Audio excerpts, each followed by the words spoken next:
Coba lihat layar kamu sekarang, merah semua kan? Notifikasi likuidasi masuk terus-terusan. Portofolio yang udah dibangun susah payah, sekarang hancur lebur. Rasa panik mulai nyerang, dan jari kamu udah gatal aja tuh pengen neken tombol jual semuanya.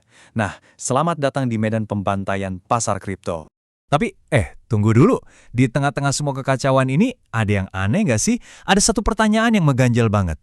Kenapa pas kita semua keringet dingin, para raksasa Wall Street, para fund manager yang megang duit triliunan, malah kelihatan santai, bahkan senyum-senyum? Apa sih yang mereka tahu yang kita nggak tahu? Oke, kita bedah sekarang. Jawabannya tuh simple, tapi brutal. Kepanikan kita semua ini, itu adalah bensin buat mesin akumulasi mereka. Serius, pas kita ngelihat ini sebagai bencana, mereka justru ngelihatnya sebagai diskon gede-gedean. Coba deh perhatiin pergeseran mindsetnya. Buat para profesional Wall Street, takut itu bukan emosi, sama sekali bukan. Itu cuma data, angka, sebuah anomali di pasar yang bisa diukur, dianalisis, dan yang paling penting, dieksploitasi secara sistematis. Mereka itu nggak trading pakai perasaan, tapi pakai probabilitas matematis. Beda banget kan? Dan rasa takut ini tuh bukan kebetulan loh. Menurut analisis institusional, bulan Maret 2026 itu lagi menuju sebuah, sebut aja badai sempurna yang udah bisa diprediksi. Sebuah skenario yang sengaja dirancang buat nguji mental para investor sampai ke titik paling kritis. Nih, dengerin. Berdasarkan model algoritma mereka yang canggih, probabilitas Bitcoin bakal terus-terusan kena tekanan jual atau gerak sideways tapi cenderung turun sepanjang Maret 2026 itu ada di angka 65-70%. Dan ini bukan pesimis ya, ini murni kalkulasi dingin. Jadi apa dong pemicunya? Nah, ada 3 kekuatan utama yang bakal ketemu di waktu yang bersamaan. Siklus pajak di Amerika, kekosongan narasi positif di pasar, dan sebuah jebakan psikologis klasik yang selalu ampuh. Yuk kita kupas satu-satu. Oke, alasan nomor 1 musim pajak di Amerika.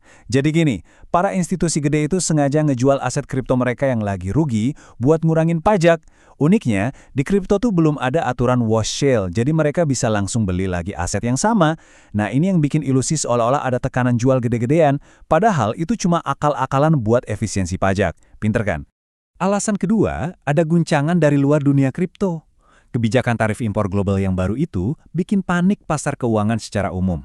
Akibatnya, para investor kakap langsung cabut, mindahin duit mereka dari aset berisiko kayak kripto ke aset yang lebih aman, kayak emas atau dolar.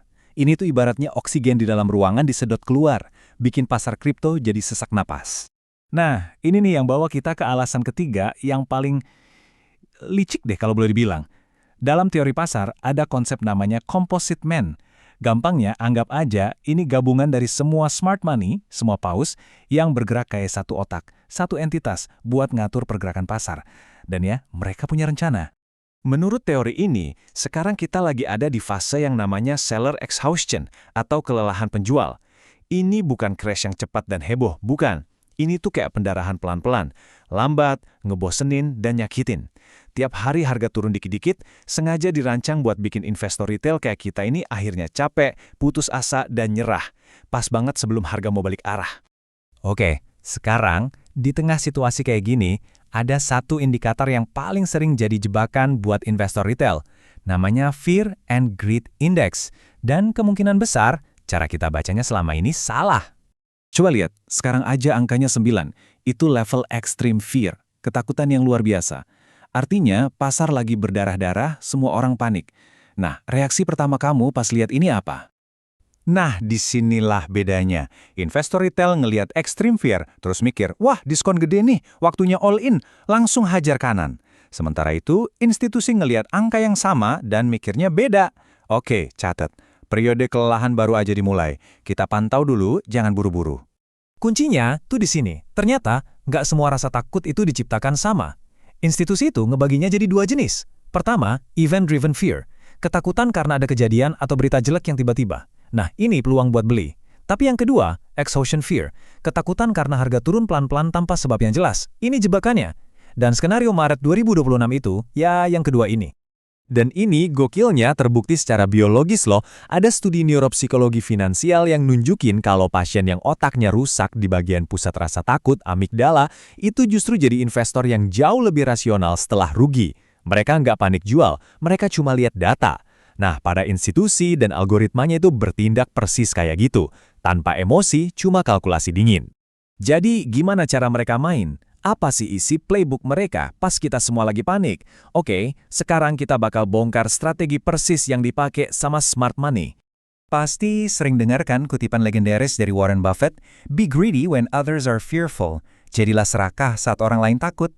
Kedengarannya simpel banget kan? Tapi justru di sini kebanyakan orang salah total. Pertanyaannya, serakah versi mereka itu kayak gimana sih?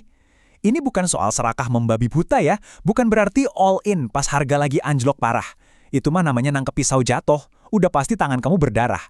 Enggak, serakah versi institusi itu adalah soal disiplin baja buat ngejalanin rencana yang murni berdasarkan data dingin. Kayak gini nih, mereka ngeliat metrik on-chain, MVRV Z-score di minus 2,28. Ini sinyal diskon ekstrim, lebih parah dari bottom 2018 dan 2022.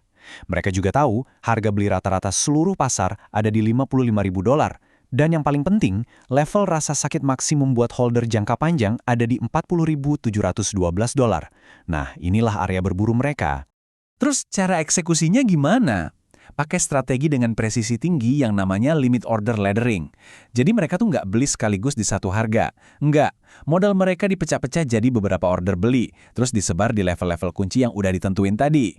Dan order paling gede ditaruh di level paling bawah. Jadi mereka bukan nangkep pisau, tapi ngebentangin jaring pengaman berlapis-lapis. Semua ini ngebawa kita ke sebuah kesimpulan yang cukup menohok. Pasar itu bukan tempat di mana semua orang bisa menang bareng. Anggap aja ini sebuah arena, sebuah ekosistem, dan di dalamnya kita cuma punya dua pilihan peran.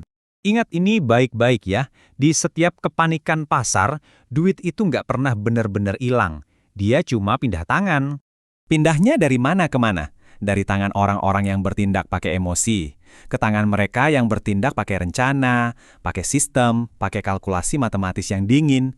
Dari yang panik ke yang sabar, dari mangsa ke pemburu. Jadi pertanyaan terakhir buat kita semua simpel banget. Setelah tahu semua ini, di siklus berikutnya, pas pasar berdarah-darah lagi, kita mau milih peran yang mana? Mau jadi pemburu yang tenang dan udah punya rencana? Atau tetap jadi mangsa yang panik? Coba, diskusi di bawah. Saya pengen tahu pikiran kalian.